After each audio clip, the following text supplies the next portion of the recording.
Brilliant. Well, I'd like to welcome you to the first module, which is called Super Achievers. Now, it's very important. There's only one person who doesn't believe you're a super achiever. You know who that person is? Yep, that person's you. It's the person who stares back at you from the mirror every morning as you shave or you put in your makeup in the morning. That's the person who doubts you the most. Now, that's my challenge to you is I want you to start believing that success is not only possible or probable, but it's absolutely certain if you follow these few simple little rules that I'm going to try and share with you. The first thing you need to do, tough, but the first thing you need to do is you need to accept 100% responsibility for everything in your life. Very hard. You know, we find it hard. You know, we sort of stand around and we go, well, what about that car accident I had? I mean, how could that possibly be my responsibility? Or, for example, there was a right-sizing exercise at my work, and how could I possibly be responsible for that? Well, you need to accept responsibility, but let me try and use some language that's maybe easier for you to accept. Instead of taking responsibility, how about you accept that you take charge of your life? And by taking charge, I mean accept that if you want things to change, there's only one person out there that's going to do it for you, and that's you. So when you accept 100% responsibility, or said differently, you finally take charge of your life, what you're effectively doing is you're accepting that you can change things. Because when you accept you can change things, what you're really saying is if you follow this plan that I'm going to be sharing with you, it empowers you. It empowers you to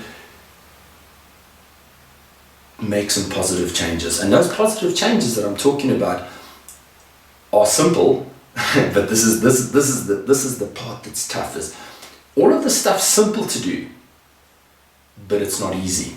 And by not easy, I mean you've got to do some stuff. You've actually got to take some positive actions. But what positive actions? Well, that's what I'm going to help you to do over time. Is I'm going to help you to take the right positive actions. So the first thing that I want you to explore and to try to understand is to accept that you've got some amazing gifts. The first gift that you have is what I like to call your internal Google search engine, or your reticular activating system. It's just a fancy name. We can refer to it as your RAS as we go on. Your RAS is basically, it's a neural net of nerves just at the base of your spine. And what it does is it basically filters out all the stuff that you don't need and only delivers the stuff to your brain that you do. Let me give you an example. Our brains or our bodies are bombarded with billions of bits of information per second. And I mean, if your brain had to try and process all of that stuff, you'd go insane, right? So in order to keep you sane and to allow your brain to do what it needs to do, what your reticular activating system does is it filters out about 2,000 bits of information per second so that your brain can process that successfully. Now, let's put that into perspective. What programs your reticular activating system? I mean, what is it actually, or how does it actually work? It's actually a lot simpler than you think. Your reticular activating system basically gives you the things that you focus on. So let's say, for example, you decide to buy a new motor car. The moment you make the choice and you go, well, hell, I'd like to buy myself a 5 Series BMW. It's like magic. All of a sudden, everywhere you look, it just seems like everybody's bought 5 Series BMWs. When in reality, what's really happened is your reticular activating system is filtering out everything else and only focusing on that specific brand of car. So the question you want to be asking is should you be allowing circumstances to program your reticular activating system? Or should you take control and actually say, well, hang on a second, I'm in charge of my life. I'm going to program my reticular activating system. Well, the question you want to ask is How? Well, the first thing you need to do is you need to be crystal clear. You need to be able to look into the future. In other words, use your gift of imagination, right? Because that's your second gift. Your second gift is the ability to stand here today, to project yourself into the future and visualize absolutely any picture of possibility. Think about it. What can't you imagine? Well, nothing. So allow yourself to stand today and to project yourself into the future and say, what I want to have, what I want to do, what I want to be, what is possible for me to achieve. And then bring that picture of possibility. In other words, pack yourself a suitcase filled with all those marvelous ideas, all those pictures of possibility, all those things that you could achieve, all those things that you'd love to achieve in the future. Bring those things back to today. Unpack that suitcase and go, okay, so well, I'd like a bit of this, oh, that's a bit cool, maybe not so much of that, but allow your mind to be free, allow your mind to really travel and explore, and even allow yourself to be a bit ridiculous. But the way you program your reticular activating system is when you bring all those ideas back to the present. You unpack them, and then you create a crystal clear picture of possibility. A crystal clear picture of possibility that you write down, that you record, that you program your mind to start searching for. And the next thing, we have an amazing third gift, which is called our cognitive ability to build a plan from where we are to where we want to go in the future. Now, that's literally a blueprint, right? So what you do is you have a look at what is it that you want, and then you sit back and you say, okay, so to get there, what do I need to do? In other words, what plans, what goals, what projects do I need to undertake, right down to what actions do I need to take on a daily basis? And that is going to program your reticular activating system to focus on, to filter out, and to deliver to you the resources, the people, everything that you need to achieve that picture of possibility. So effectively what you've done is you've created a vision for the future. You've converted that vision or picture of possibility into goals, projects, actions that you're going to take. And those goals, projects, actions, and your vision have programmed your reticular activating system or your internal Google search engine to search for all the resources, the people, everything that you need to achieve the success that you want. So realistically, the only reason we have those gifts is to help us to become an incredible creator. So yes, you are a creator. You are a creator of your future, a creator of the most incredible picture of possibility in the future. So how do we get past this? So what's holding you back? I mean, it sounds pretty simple, right? You just need to use your gift of imagination, project yourself into the future. You need to use your ability to create a blueprint.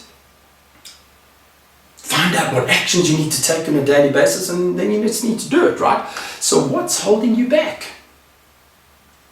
Well, one of the biggest challenges we have is our need for instant gratification. Now think about it.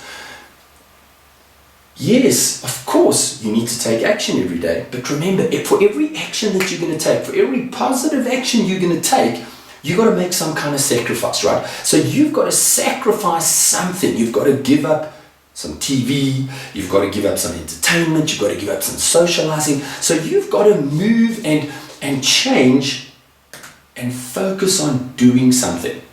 But our challenge is we avoid pain and we move towards pleasure.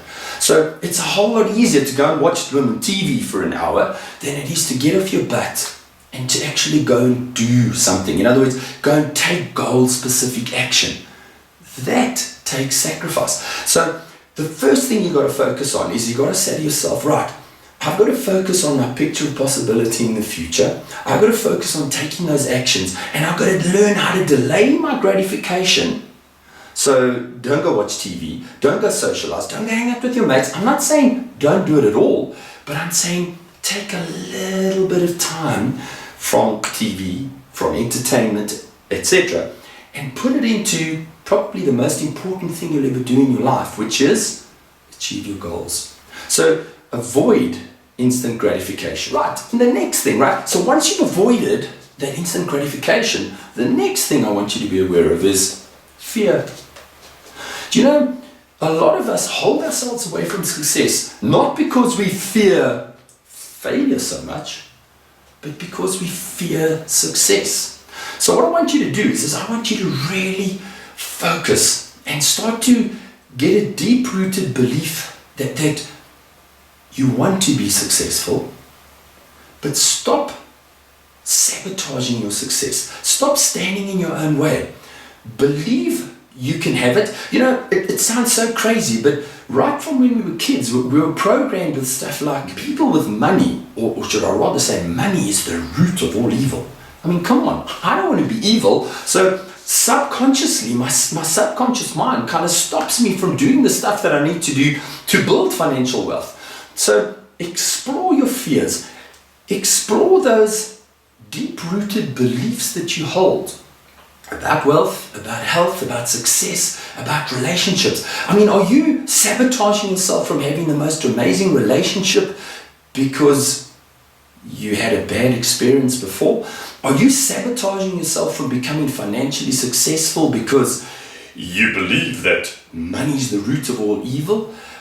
Are you stopping yourself from becoming healthy because of some childhood fear that you've got? So you need to go and explore, go dig deep and go and figure out what is it that's holding you away from success.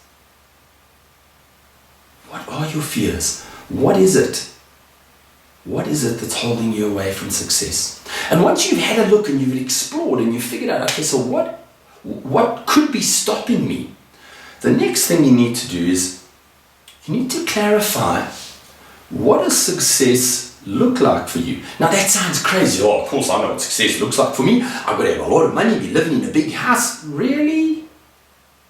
You see, success for different people is different things. You see, who's to say a mother that is an incredible mom who takes care of her kids and is a great provider and she's the most amazing mother that you could imagine?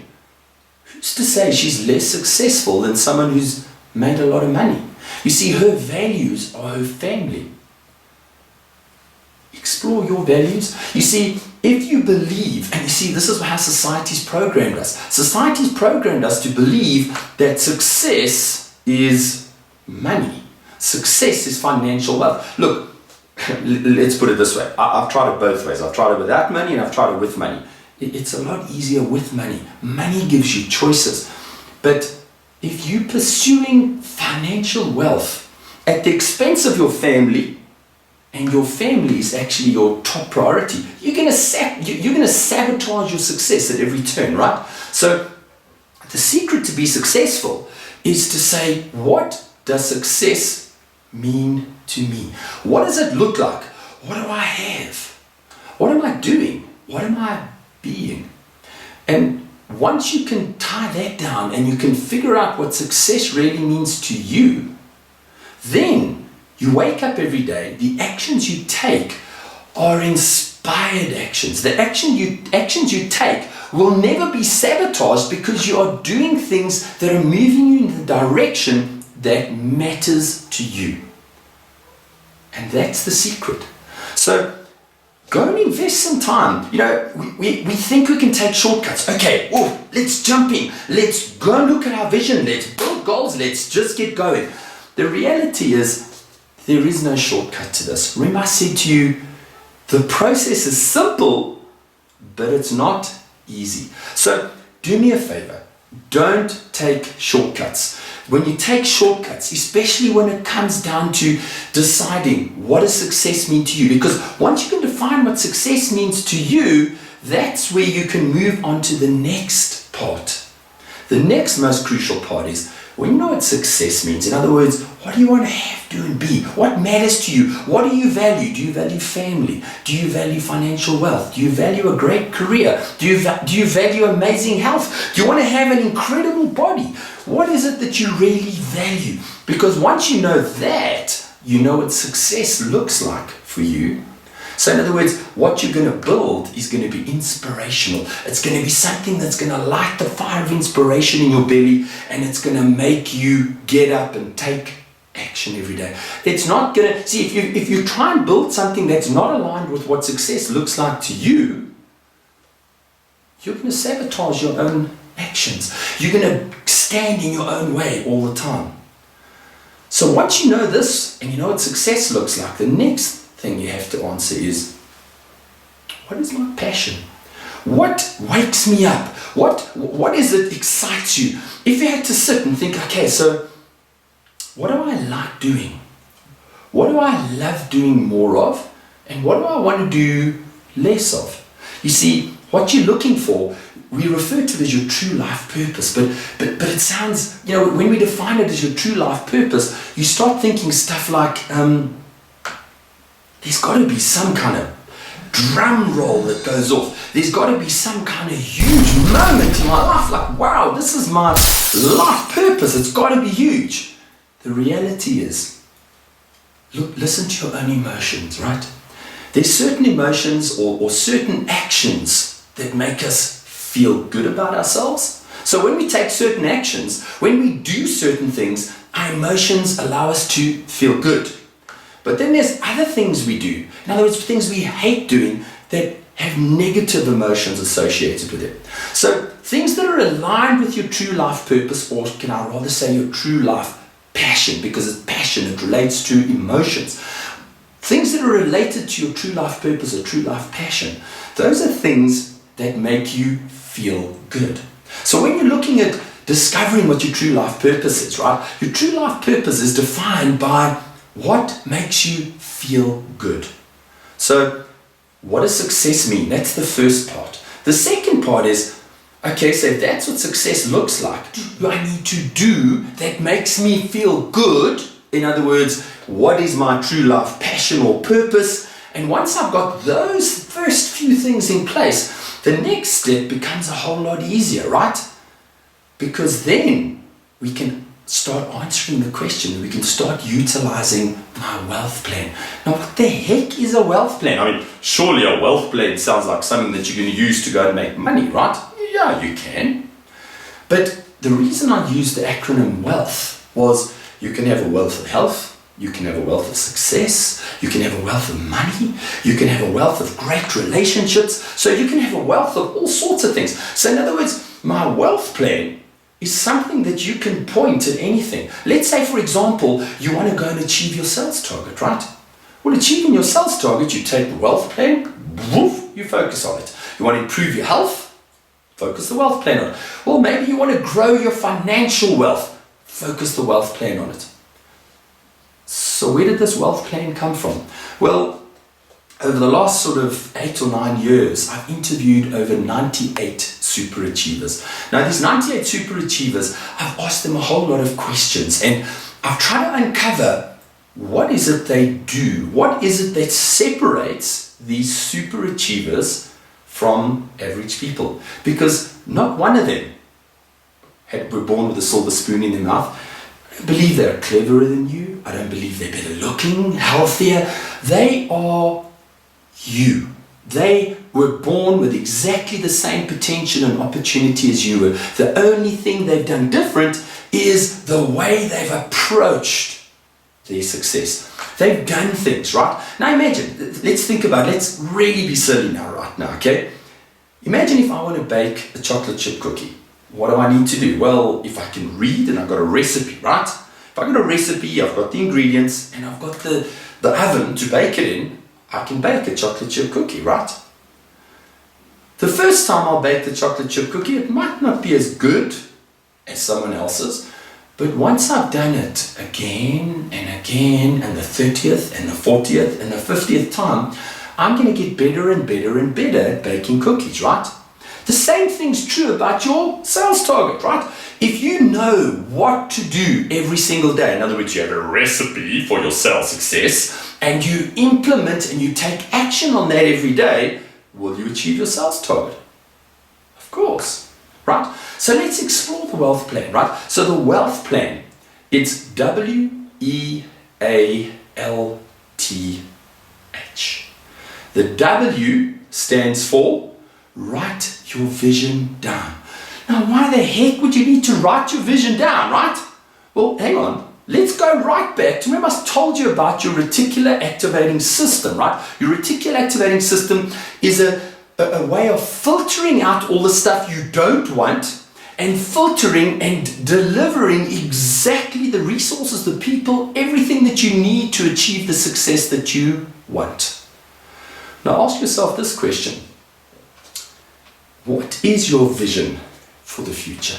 Now let me tell you, what amazed me when I interviewed all those super achievers, the thing that stood out for me the most when you asked them the question, what is your vision?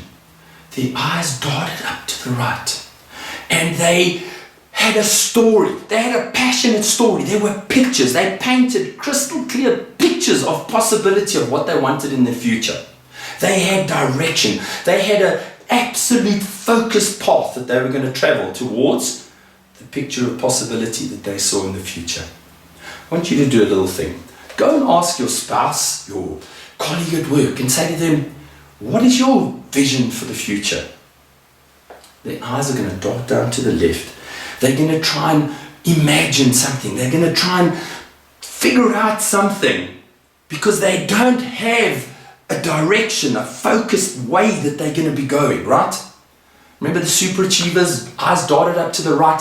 They were looking to where they had imagined and built this picture, and they were pulling these pictures, these absolute pictures, these fantastic pictures that they could focus on for their future success. You see, imagine you come to your driveway in the morning. You don't know where you're going. Do you go left? Do you go right? Do you go straight? Or my all-time favorite, guys, do you just go back to bed? Because what's the point if you don't have direction? But when you have a crystal clear, written down vision about what you want in the future, it gives you absolute focus and crystal clear determination every single day when you wake up. It helps you light that fire of inspiration. It directs your activities and it gives you absolute direction every single day. So when you invest the time, and there's a carefully laid out process that you're going to go through, follow every single step, answer every single question, and slowly but surely pull out your vision. Become as crystal clear as you possibly can. I mean, if you dream about having a holiday home at the coast, the clear picture. Smell the sea breeze coming in. Feel the wind blow across your skin. Walk through the house, bump your arm into the fireplace. The more you can feel, you see, remember it's about emotion. Because what do we want? We want to align our vision with our true life, passion or purpose. And our true life, passion and purpose is directed by our emotions. The more clear your picture of possibility, the more clear and vivid your vision is, the easier it is to associate as many emotions, feelings, senses as possible, because the more senses you can focus on what you want to achieve in the future, the easier it actually becomes. So that's the W. Then we're going to go for the E, right? So the E says expand your vision. So how do you expand your vision? So right, we've got a vision, which is a picture of possibility. It's a direction we're going to be going in. Now remember, an aeroplane takes off from Johannesburg International Airport and flies to Cape Town. But do you know that 80% of the time it's off course? So how does it get to Cape Town? Well, it's in-course corrections, right? It constantly makes in-course corrections. It knows the direction, so that's its vision. Its direction is Cape Town. But, you know, as it goes, it flies off course. 80% of the time it's off course, but it lands up in Cape Town. And that's what you need to do, right? Is you need to have a direction. Once you've got a direction, you now say, well, I need to expand my vision. Well, how do I expand my vision? The way you do that is you now draw up a set of goals. What are goals? Goals are just dreams that you've put down, you've defined them, you've clarified them, and you've time defined them. In other words, a goal is just a dream with an end date. So you know when you need to achieve it. So why do you need an end date? Well, think about it. If there's no end, if you don't have an end in mind, you'll just go ahead and there'll be no reason to get up. There'll be no reason to take action. And more importantly, you won't be able to measure your activities, right? Are the activities you're taking on a daily basis delivering the outcomes you want? Well, I don't know, because I'm not sure when I need to finish, right? So your goals need to be time defined. But the challenge is, well, we got all these goals, right? They seem big and huge and unachievable. So how the heck do I do it? Well, the simple answer is you break them back, right? How do you eat an elephant? Well, they say one bite at a time, right? So if you can eat an elephant one bite at a time, you can achieve any goal, no matter how huge it is, if you break it back into bite-sized chunks, or should I rather say into projects, right? So you've got your big goals, your big audacious goals. And remember, when you're creating goals, be optimistic. You'll never exceed your own expectations, right? So if you have small expectations, you'll achieve small things. So have huge expectations. As Anthony Robbins says, people underestimate all they can achieve in a decade and overestimate all they can achieve in a year. So what generally happens is we set ourselves goals for a year, and then what do? We don't achieve them, so we lose, we become disheartened. So what I'm saying is take a longer term view. Look into the future, take a 10-year view and say, right, what do I believe I can achieve in 10 years? And then realistically break those back into 1 year, 2 year, 3 year, 5 year goals. Break those goals back into projects. In other words, projects, things you can start to do, things that become small and achievable. I mean, let's just use an example. Let's say, for example, our vision. I have a tree blocking out the sun in my front yard. My vision is to have the sun shine onto my patio. So that's my vision. So my goal would be, I need to remove that tree so that the sun can shine through, right? So the goal is huge. You've got to go, oh, that's a big thing. Remove the tree, right? So what do? We break it back into projects. Projects are, okay, so what I need to do is I need to get a saw. I need to take the saw. I need to start sawing the top branches. I need to remove those branches. I then need to saw further and further down. Eventually, the trunk will be gone. So those are the projects. What do I need to physically do? In other words, that's the next step. So goals, huge expectations, long term, think 1 year, 3 year, 5 year, 10-year goals. Then you want to break them back into projects. These are small things that you can easily achieve. And then once you've got your projects, the next step is to say, okay, so what do I need to do on a daily basis? So let's say, for example, I need to cut the top trees off, or the top branches off the tree. What do I need to do? Well, let's explore the actions that I need to take, right? So I need to go to the garage, I need to get the saw, I need to put the ladder against the tree, I need to climb up the ladder and begin to cut the branches, right? So as I'm taking those actions, if I keep taking those actions, will I eventually cut the tree down? Of course.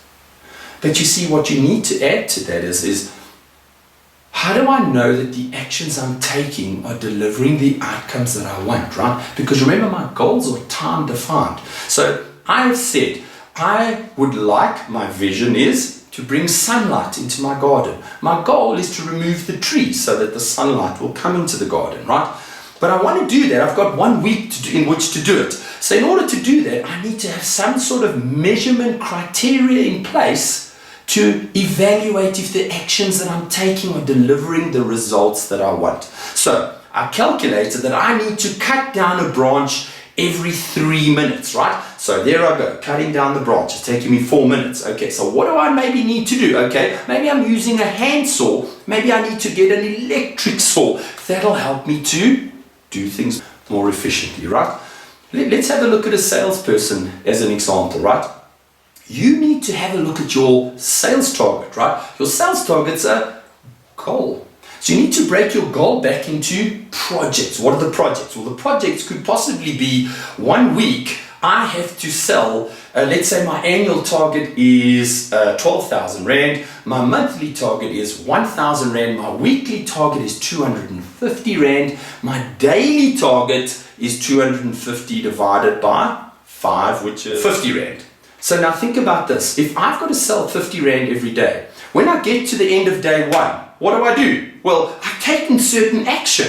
Have those actions allowed me to sell 50 Rands worth of stuff? Well, if the answer is no, I've got to go back and say, okay. So are the actions I'm taking, am I making enough phone calls? Am I seeing enough prospects? Am I converting? Is my conversion ratio of my prospects into customers sufficient, right? So I've got to go and explore the actions that I'm taking to ensure that, well, the only way I can explore the actions I'm taking is I've got some kind of measurement criteria. So how often do you think you should measure your goals? Your sales target, for example, once a month? Once a quarter? I mean, what, do you get to the end of the first quarter and go, yay, that's scary stuff, I haven't achieved my target? Or do you have a look at it daily? Look, obviously, if the first day, I'm not too concerned. By the second day, I'm still checking out where I'm at. Listen, once a week's passed and you're not hitting your daily target, you really need to be concerned. You need to be saying, what do I need to do differently? How many more calls do I need to make? How many more prospects do I need to see? How much better do I need to research my prospects so that I qualify my prospects better? What do I need to do to improve my closing ratio, etc.? So I've got to be constantly asking questions, but I can only be asking questions when I have measurement criteria, when I have a time, an outcome, when that outcome should be achieved, and then I break it back realistically into, say, a daily target, and I measure my daily activities against that daily target. Well, am I taking the right actions, or aren't I taking the right actions, right? So let's go right back. We write our vision down. The next thing we do is we expand our vision. The third thing is the A in the wealth plan, which is absolute belief. Now, when I talk about absolute belief, what I'm actually saying is, as Henry Ford said, whether you think you can or think you can't, both ways, you're right. So do you believe it's possible for you to achieve your picture of possibility in the future? Because if you don't believe it's possible, it's not. So, I mean, let's explore, right? Roger Bannister, back in the 50s, right? He was running, or he was trying to run a sub 4-minute mile. Scientists said, guys, you do not have enough oxygen. You do not have enough fast-twitch muscle fibers. There's not enough adenosine triphosphate in your muscles. It is physically impossible for a human being to run sub 4 minutes. And then Roger Bannister did. But he created a new paradigm, you see. He created a new belief system out there. And 6 weeks after Roger Bannister had run a sub 4-minute mile, 27 other people did it. Did they genetically morph, or did they just emotionally morph? Did they just believe because Roger Bannister had done it, it was now possible? Right now, there's another paradigm that is believed to never be able to be broken, right? It's the sub 2-hour marathon. Right now, scientists are saying it's very unlikely that anybody will ever run below 2 hours for the marathon. Currently, the record's sitting at about 2 hours and 2 minutes. What happens when the first person breaks 2 hours? Something miraculous is going to happen. All of a sudden, there'll be a new belief created out there. There'll be a new way of doing, of being. People will say, well, if someone else can run sub 2 hours, so can we. And that's what you need to do, is you need to create a belief. You need to create an empowering belief in yourself, a new paradigm, a new belief in yourself, a new belief in what's possible for you. Because when you believe, it's just another way that you light that fire in your belly. When I asked those super achievers that I interviewed, when I said to them, do you believe it's possible? Do you believe you can achieve those amazing things? I mean, when you shared your vision with me, when you poured out that picture, when you told me that story, it just seemed so remarkable. Do you think it's possible? Do you know what they, without fail, all of them literally did? Of course it is. Because if I don't have the abilities, the skills, the knowledge, I'll either go get it or I'll get someone who does to support me. You see, that's the kind of belief you need to have. You need to be 100%, or you need to believe, should I rather say, 100% in your ability to achieve. Because write your vision down, remember, expand your vision. You've got to have absolute belief. And how do you become or grow your belief in yourself? Well, that's where we come down to the L part, right? The L part is a commitment to lifelong learning.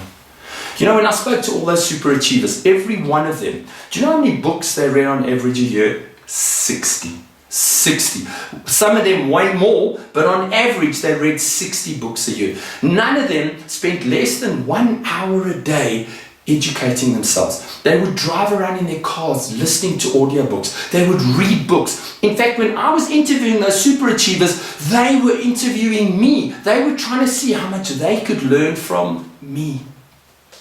How much time do you spend educating yourself? When last did you read an educational book? Do you drive around in your car listening to music or the radio?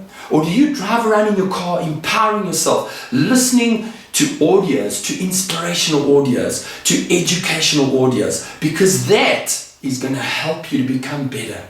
Because as Jim Rohn said, you attract success by the person you become. As you become more, you attract more. The only way to become more is to grow your knowledge, your skills, your abilities. And the only way to grow your knowledge, skills, and abilities is by reading books, attending courses, listening to audiobooks, learning from mentors, attending mastermind groups. You need to keep growing, expanding, becoming more. Think about yourself. Where are you right now, right? You're like a half-full swimming pool. That half-full swimming pool is who you are. Yes, for a moment you can win the lottery and you can walk over to the side of the pool and you can splash the water up and kind of achieve at this level. But what happens when you stop splashing? Right back down to the same level. 80% of the people who win the lottery in the United States have squandered or lost the money within 18 months. It's because they haven't put water in their swimming pool. So by learning, by educating yourself, by growing, by becoming more, you fill your swimming pool. As you fill your swimming pool, you become more, right? And that's who you are. And that's my commitment. And that was what amazed me about all those super achievers. All of them were committed to lifelong learning. What about you? So it's write your vision down. Expand your vision. Absolute belief. Lifelong learning. And T stands for the reason why. You see, you need to go. There's no shortcuts here, guys. You need to go and figure out what is your reason why you want to have, do, or be whatever it is you want to have, do, or be. Let me give you a story, a little analogy, right? Imagine if I took a plank like this big and I put it on the floor in front of you and I said to you, I'll give you $1,000 if you'll walk over that plank. Oh, please, everybody would take my 1,000 rand, right? Well, what about if I took that same plank? Do you know the Petronas Towers in Kuala Lumpur? 88 stories high. Imagine if I suspended that same plank between those two buildings and I said to you, for $1,000, would you walk across that plank now? I guarantee you wouldn't. What if I said to you, I bet you that you wouldn't walk across that plank once, you would run across it twice for free. Would you believe me? Imagine you're on this building. Your child's on this building. This building's on fire. The flames are licking at your child's feet. Would you not run across that plank and save your child and run back to the other building? What changed? The only thing that changed was your reason why. You had a burning child on top of the building, right? And that's what I want you to go and get. I want you to go and find your deep-rooted passion, your deep-rooted reason why you want to be successful. And the reason you need that, you're going to encounter challenges. When you encounter challenges, note I didn't say if, I said when you encounter challenges. It's your deep-rooted, empowering reason why you want to be successful that is going to help you to get through the tough times. It's going to help you to get up in the morning and take action on those days, even when you don't want to. So what is your reason why? Go and answer those questions. Go through the process and figure out your reason why. Because if you can go through this entire process, like I've described it to you, like it's laid out in this module, you will become successful. Note, I said it's simple, but it's just not easy. And the not easy part is you just need to get off your butt and take on action. That's all you need to do. And then finally, go through it again. Write your vision down. Expand your vision. Absolute belief. Lifelong learning. The reason why. And finally, the H stands for your habits. Now you see, your habits are either guiding you to take the action you need to take, or they're holding you away from taking the action. For example, you could be procrastinating. You could be avoiding taking the most important actions every day. Those are the things holding you from your success. Have you ever driven your car? You get behind the wheel of your car and you drive. You get somewhere familiar and you go, how the heck did I get you? I don't even remember. Do you remember the first day when you started to drive your car? You battled with the clutch. You had to think about the accelerator, the steering, keeping the speed, flickers. Now you can drive from Johannesburg to Cape Town, maintain the speed, not even give the accelerator any conscious thought. You don't even think about the clutch. You don't think about the brake, right? Those are your habits in action. Now imagine if you could develop a set of sales success habits that allow you to take all the actions, or should I rather say, empower you to take all the actions that you need to take on a daily basis. You don't even need to give it any conscious thought. So you make the right amount of calls, you do the right amount of research, you see the right amount of customers, you see decision makers at the right businesses, you know how to get past gatekeepers, you do all the things that you need to do on a daily basis, almost on autopilot. Now those are your habits in action, right? So I want you to think about this.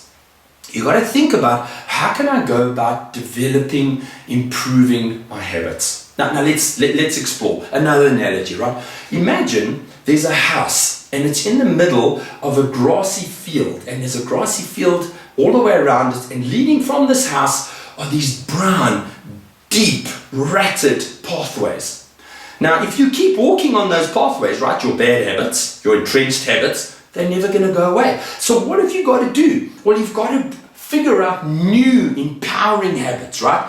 You need to start walking on new pathways, because as you walk on the new pathways, what's going to happen is those brown, deep, rutted pathways will eventually start to grow over and disappear. So habits aren't something you can just change, right? Habits are something you've got to take action on a regular basis, and slowly but surely you replace your bad habits with good habits. Now research shows that it takes about 66 days for you to perform an action, the same action at the same time of day, for you to replace a poor habit with a good habit.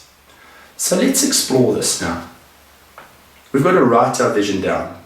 As we write our vision down, we program our reticular activating system. Our reticular activating system searches for all the resources. In other words, it focuses and only delivers the things to us that we need. For example, let's say your goal is to buy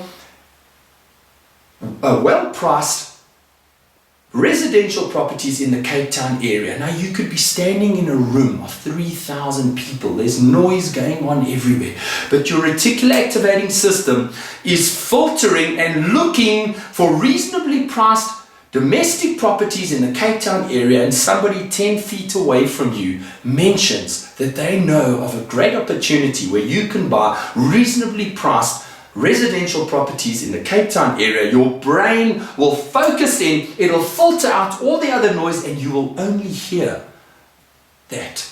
So you need to write your vision down. Then you need to expand your vision. Why do we need to expand your vision? Well, your vision is only a direction. So it's only going to give you the way you need to go, but it's not going to give you the map. There's no blueprint, right?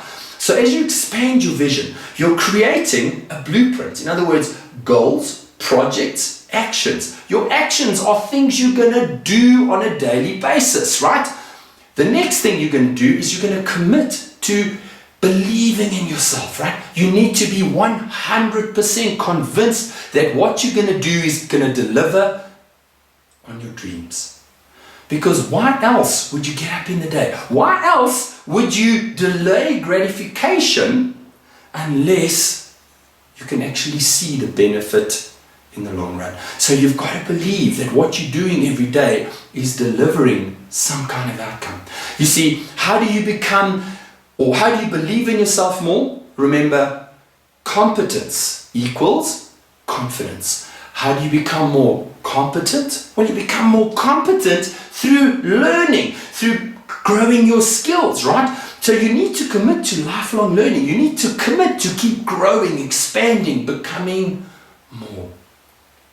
And once you've learned and you've expanded and you've grown your confidence helps your belief. And then what you're going to be thinking about is you've got to figure out the reason why you want to be successful. Remember, we're looking for our burning child on top of the building. Why are you going to get up and take action? When, and I said when again, when those inevitable challenges come your way, it's your reason why. It's your reason why and your belief in yourself that's going to keep you taking those actions on a regular basis. And then finally, remember, when we were looking at expanding your vision, we created your goals, your projects, and the daily actions. Now remember, if you've got to take those daily actions and you're relying on your willpower, when last did you achieve a New Year's resolution? And why don't you achieve New Year's resolutions? Simply because of willpower. Willpower is a depletable resource, right? So if willpower is a depletable resource, what do we do to ensure that we take those actions consistently every day? Well, we create a behavior, which is the actions. We convert those actions into daily routines, and we use reminders to convince us, to remind us to keep taking those actions until those daily routines, after 66 days, become entrenched habits. Do you see how simple this process is? Yeah, it's not easy. It's not going to be easy. But I can guarantee you that if you prepare to go through the process, right? Start off by saying, what does success mean to me? Once you've defined what success means to you, figure out what your true life passion and purpose is. Once you've got that in place, then figure out and say, okay, so what do I need to do to help me to stop procrastinating? What do I need to do to not invest my time in instant gratification, to see how I can delay my gratification into the future? And then you need to say, what will it take if I follow the wealth plan? What do I need to do? Apply the wealth plan in your life, and success is guaranteed. And I'm going to say this one more time. Guys, it's simple, but it's just not easy. The easy part, or should I rather say what makes it tough, is because we have fear about the future. because we doubt ourselves, because we want instant gratification, because we love pleasure in the moment and we don't want to have pain right now. And of course, taking action, not watching TV, is pain. And that's the only thing you got to do, is get past those things, take action, apply the wealth plan, and success is yours.